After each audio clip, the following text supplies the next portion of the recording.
Good morning, everyone. This is your Nilofer ma'am. I hope you all are fine at your homes and your study is going well.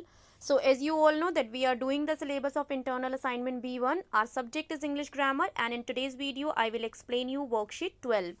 So, before starting the work, what you all have to do, like always, you have to mention today's date in your copies. That is 7 November 2020. With this, you will mention online classwork in your copies, and with this, you will mention lesson 24 in your copies. So, the topic of the lesson is punctuation. The name of the lesson is not mandatory to mention because as we have started the lesson yesterday, so you all have mentioned it in the copies when you have started the work of yesterday. So, you have to mention only lesson 24. So, in yesterday's video, I have explained you the definitions, the remaining definitions of punctuations, that were around 6 or 7 definitions. In today's video, I will explain you exercises related to punctuation only. So, let's come back to the work of today. So, exercise A is rewrite the sentences using apostrophes where required. क्या करना है? apostrophe का use करना है जहां पर जरूरत है, and then sentence को दोबारा से लिखना है. So the first one is Rajiv's father has been transferred to Chennai. Rajiv के father का transfer चेन्नई में हो चुका है. So Rajiv's father. So here we have to make a possessive noun, that is Rajiv's father. Rajiv के पिता. So V के बाद हमें apostrophe लगाना है. Rajiv's father has been transferred to Chennai. Second sentence is we donated our old books and clothes to the caretakers family. हमने अपने पुरानी किताबें और पुराने कपड़े जो हमारे केयर टेकर हैं, हमारे फैमिली के देखभाल करने वाले हैं, उनकी फैमिली को डोनेट कर दिए, मीन्स दान में दे दिए. So here to the caretakers family, caretaker की फैमिली को. सो दैट्स वाई हमें क्या करना है, केयर टेकर में आर के बाद एपोस्ट्रोफी लगानी है. So it will become care takers family. Third sentence is it's going to be a long and tiring journey to the top of the hill. ये बहुत लंबी और थका देने वाली यात्रा होगी. Top to the top of the hill means जो पहाड़ है उसके टॉप पर जाना. सो हेयर इट्स आपका क्या है, it is a contraction, that is it is. So हमको क्या करना है, एपोस्ट्रोफी लगाकर यहाँ पर शॉर्ट फॉर्म बनानी है, कॉन्ट्रैक्शन बनानी है, that is it's. Fourth sentence is my father has taken a day's leave to get his travel documents ready. मेरे फादर ने एक दिन की छुट्टी ली है ताकि वो अपने ट्रेवल डॉक्यूमेंट्स को रेडी कर सके. So my father has taken a day's leave, एक दिन की छुट्टी. सो यहाँ पर हमें डे के साथ एपोस्ट्रोफी लगाना है. A day's leave to get his travel documents ready. Exercise B is rewrite the sentences with the correct punctuation. Punctuation का यूज करके सेंटेंसेस को दोबारा से लिखना है. So first is Mrs Sehgal said to her daughter Saloni open the window and let in some fresh air. Mrs Sehgal ने अपनी बेटी से कहा सलोनी खिड़कियां खोलो और कुछ ताज़ी हवा अंदर आने दो. So as I have explained you in the chapter explanation also that when we are writing Mr. and Mrs. so we use a capital letter. So Mr. का M capital होगा, then Sehgal because it is a name, surname, so S capital रहेगा. Mrs. Sehgal said to her daughter, then हम इसको comma से separate करेंगे. Then आता है आपका words of the speaker, what Mrs Sehgal is speaking. So we will keep it in inverted commas. Saloni open the windows and let in some fresh air because these are the words spoken by Mrs Sehgal. So हमने इनको किस में रखा, inverted commas में रखा. Then I have explained you the use of comma and in that one I have explained you कि हम noun को सेपरेट करने के लिए with the rest of the sentence हम कॉमा का यूज़ करते हैं. सो दैट्स वाई सलोनी के बाद यहाँ पर कॉमा का यूज़ किया गया है.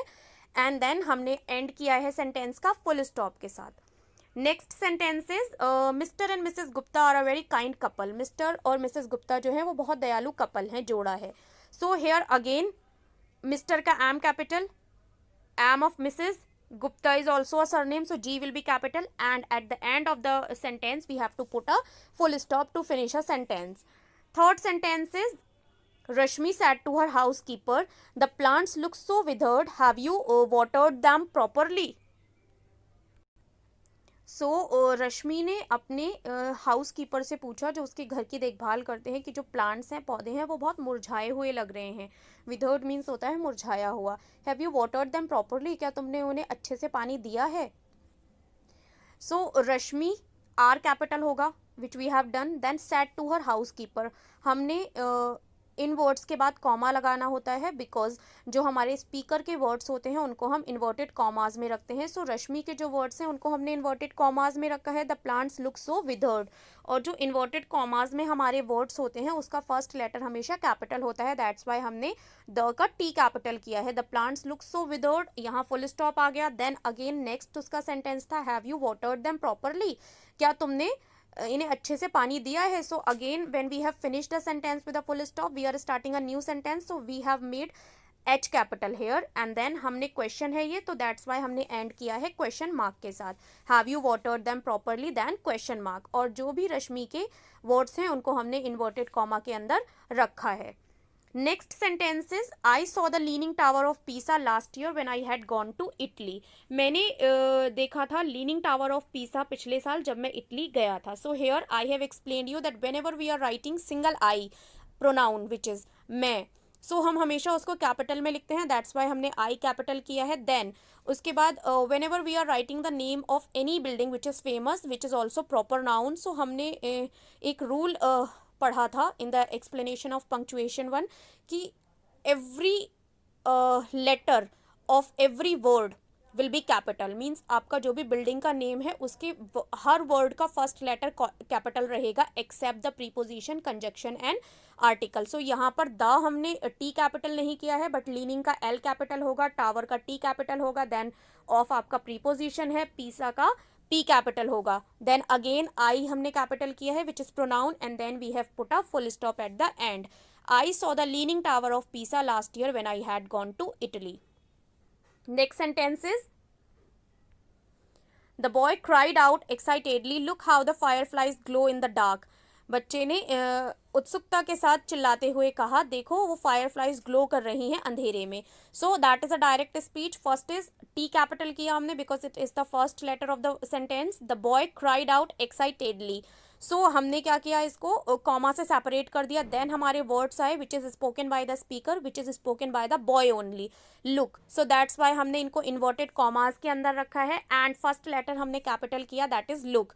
Look how the fireflies glow in the dark. देखो कितनी चमकती हुई फायरफ्लाइज लग रही हैं अंधेरे में. That is exclamatory sentence. So that's why हमने एंड किया है एक्सक्लेमेशन मार्क के साथ. Next sentence is, the 2-story building came crashing down in the heavy rains. जो 2 माला बिल्डिंग थी वो नीचे गिरने वाली थी, गिरने लगी है इन द हैवी रेन्स, भारी बारिश के कारण. So here first letter will be capital of the sentence, that is the. Then हमारा जो 2-story है that is a compound word. So that's why we have put a hyphen between 2 and story. Building came crashing down in the heavy rain. So we have put a full stop at the end of the sentence.